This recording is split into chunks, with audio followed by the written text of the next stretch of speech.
ZSRM inside পলিটিক্সে আপনাদেরকে স্বাগত জানাচ্ছি। আমি আজিজুর রহমান কিরণ। এই অনুষ্ঠানে মূলত আমরা সমসাময়িক বিষয়গুলো নিয়ে কথা বলে থাকি। আজকে তার ব্যতিক্রম নয়। আজকে আমরা যে শিরোনামে কথা বলতে চাচ্ছি সেটি হচ্ছে জাতীয় সংলাপ ও নির্বাচন। এই বিষয়ে আলোচনার জন্য স্টুডিওতে আমাদের দুজন অতিথি আছেন। প্রথমে তাদের সঙ্গে পরিচয় করে দিতে চাচ্ছি। জাতীয়তাবাদী কৃষক দলের সভাপতি ও কৃষিবিদ হাসান জাফর তুহিন আছেন আমাদের সঙ্গে, এবং প্রধান উপদেষ্টার উপপ্রেস সচিব অপূর্ব জাহাঙ্গীর আছেন আমাদের সঙ্গে।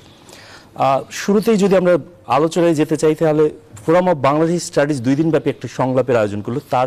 সেই সংলাপে আমরা দেখলাম প্রধান উপদেষ্টা সংস্কার ও নির্বাচনের জন্য ঐক্যের ডাক দিয়েছেন।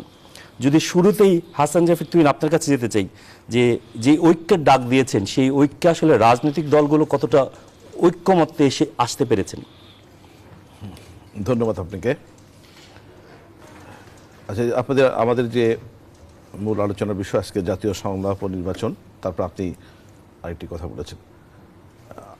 আসলে জাতীয় সংলাপ মানুষের মধ্যে আকাঙ্ক্ষার সৃষ্টি করে। বিভিন্ন সময় দেখেছি আমরা, যখনই কোনো জাতীয় পর্যায়ে জাতীয় সংলাপ হয়, বাংলাদেশের মানুষ মনে করে এইবারই মনে হয় একটি রাজনৈতিক সমঝোতা হবে, রাজনীতিতে গুণগত পরিবর্তন আসবে এবং আমার একটা ন্যাশনাল কনসাসনেসের মধ্যে থাকতে পারবো।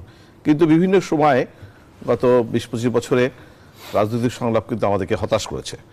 অনেক সময় সরকারে যারা থেকেছে তারা জাতীয় সংলাপ সংলাপে একটি কথা বলে একটি সময় পার করেছে। সর্বশেষ গত 15.5 বছরের স্বৈরাচার ফ্যাসিস্ট আমলে তো মানে সংলাপের কথা বললেও তারা যখন কমফোর্টেবল পজিশন থাকছে তখন কিন্তু আর তারা সংলাপের দিকে যায়নি। মানে সংলাপ বিষয়টাকেই তারাই করেনি। তারা এমন করেছে যে সংলাপ তাদের প্রয়োজনই নেই, কিংবা অন্যান্য দলকে, অন্যান্য মতকে তারা তো কোনো সময়ই সম্মান করেনি। তো এবার যেটা আমাদের প্রধান উপদেষ্টা সংলাপের আয়োজন করেছে বা সংলাপের আহ্বান জানিয়েছেন, জাতীয় ঐক্যের আহ্বান জানিয়েছেন, আমরা আশাবাদী হতে চাই, বাংলাদেশের মানুষ আশাবাদী হতে চায় যেন এই সংলাপটি অর্থবহ হয় এবং এমন একটি সংগ্রামের মধ্যে দিয়ে এমন একটি নতুন একটি থিওরি বা নতুন পন্থা বের হবে, যে পন্থার মধ্যে দিয়ে আমরা আগামীতে বাংলাদেশকে গণতান্ত্রিকভাবে পরিচালিত করতে পারবো, মানবিক মূল্যবোধে পরিচালিত করতে পারবো।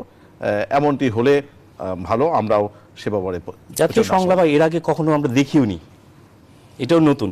তবে যেই জাতীয় সংলাপ পুরনো, জাতীয় সংলাপটা একটু নতুন ধরনের আর কি।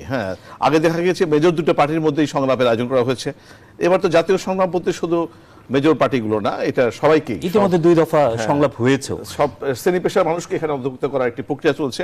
ভালো এটা করলে। এবং সেই সংলাপের মাধ্যমে একটা জাতীয় ঐক্যের ডাক দেওয়া হয়েছে। সেই ঐক্যে কি আমরা রাজনৈতিক দলগুলো আসতে পেরেছি কি না? এখন তো শুরু হলো, দেখা যাক, আমরা অপেক্ষা করি রাজনৈতিক দলগুলো। আমাদের দলের তো অবশ্যই আমরা সবসময় সমঝোতা বিশ্বাসী। আমাদের দলের পক্ষ থেকে কখনোই কোনো সংলাপকে বা ঐক্যের বিষয়ে আমাদের, সেটা সরকারি থেকে এবং বিরোধী পক্ষ থেকেও আমরা এটাকে কোনো সময় অবজ্ঞা করিনি কিংবা এটাকে কম গুরুত্ব দেইনি। তা আমরা আশা করি আমাদের দলের পক্ষ থেকে